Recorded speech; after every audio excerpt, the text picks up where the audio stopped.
রামুর বাকখালী নদীর বুকে অনুষ্ঠিত হল শত বছরের ঐতিহ্যবাহী কল্পজাহাজ ভাসানো উৎসব। প্রবারণা পূর্ণিমা উপলক্ষে মঙ্গলবার বিকেলে উৎসবে বৌদ্ধদের পাশাপাশি নানা ধর্মবর্ণের হাজারো মানুষ অংশ নেন।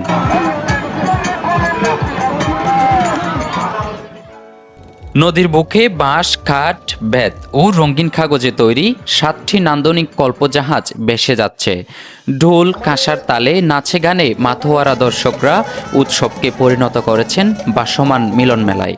সেই হৃদয়স্পর্শী স্মৃতিকে অম্লান করে রাখতে ভক্তদের এই উৎসব যেন সম্প্রীতির মিলন মেলার পূর্ণতার কথা বলছেন দর্শনার্থীরা। 3 মাস বসবাসের পর আমাদের বৌদ্ধ জাতিদের গতকাল প্রবারণা পূর্ণিমা ছিল। প্রবারণা পূর্ণিমার গতকালকে সকালে অষ্টশীলের পর সন্ধ্যায় ফানুস উত্তোলন শেষ হয়।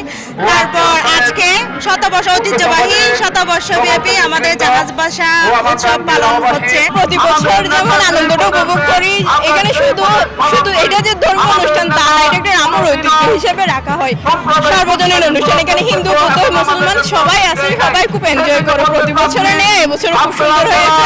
গেল বছরের তুলনায় এবছর কঠোর নিরাপত্তার জোরদার করা হয়েছে বলে জানায় আয়োজকরা।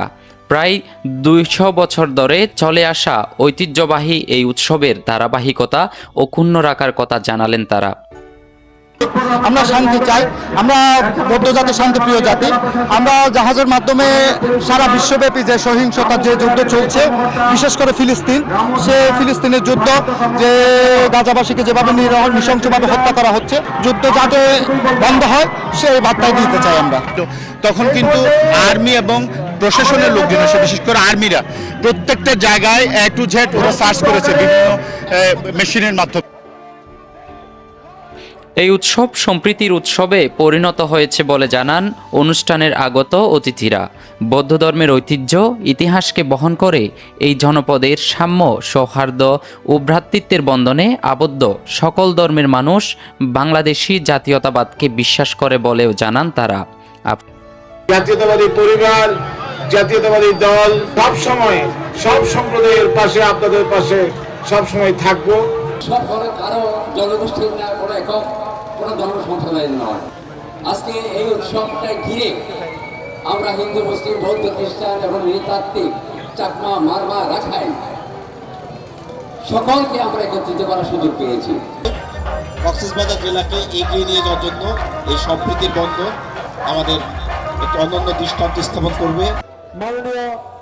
এদিকে প্রধান অতিথির বক্তব্য দিতে গিয়ে যারা ধর্ম অবমাননা করে তারা দুর্বৃত্ত, তাদের ধর্মীয় কোনো পরিচয় নেই, তারা মানুষের পর্যায়ে পড়ে না, তাই তাদের অপরাধী হিসেবে শাস্তির আওতায় আনা হয় বলে মন্তব্য করেছেন ধর্ম মন্ত্রণালয়ের উপদেষ্টা আফম খালিদ হোসেন। আমরা উপাসনালয় অথবা ধর্ম অবমাননা যারা করে, আমরা তাদেরকে তাদের ধর্মীয় পরিচয়টা বড় দেখি না, আমরা তাদেরকে মনে করি তারা দুর্বৃত্ত।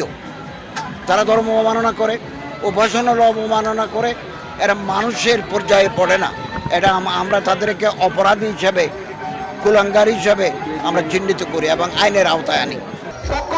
জাহাজ ভাসা উৎসবে রামুর বাকখালী নদী তীরে অংশ নেয় হাজারো মানুষ।